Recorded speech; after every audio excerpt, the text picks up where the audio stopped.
En 2 semaines, les seules bêtes autorisées à transiter par les sacs, c'était pour finir à l'abattoir, à peine 300 têtes.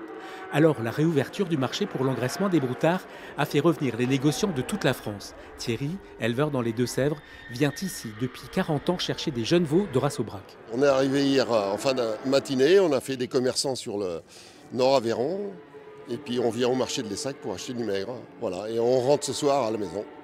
Et là, vous êtes content que le marché soit rouvert? Pourquoi? On est content parce qu'on peut racheter des animaux pour nous, pour pouvoir travailler, engraisser, faire de la bonne viande qu'on met sur un gis après, voilà. Retour à la normale donc, ou presque, car il n'y avait que 500 bêtes ce matin dans les travées, 3 fois moins que d'habitude. La dermatose nodulaire est encore dans toutes les têtes, même si les broutards peuvent enfin être vendus à l'étranger. Normalement, voilà, les frontières sont ouvertes. Il y a quelques zones en Espagne qui sont encore restreintes d'après les dernières informations. Mais théoriquement, dès que les prises de sang seront valides, on va pouvoir retourner sur de l'exportation des broutards en engraissement sur les pays Espagne, Italie et autres.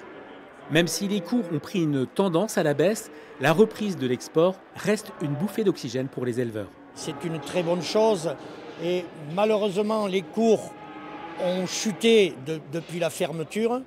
Vu le peu d'offres qu'il y a, les cours ont baissé mais se maintiennent à un cap encore raisonnable. Ça aurait pu être bien pire. Normalement, à cette période, ce sont près de 1500 bêtes qui transitent par les sacs. Il faudra bien au moins 2 semaines pour rassurer les marchés et surtout les éleveurs.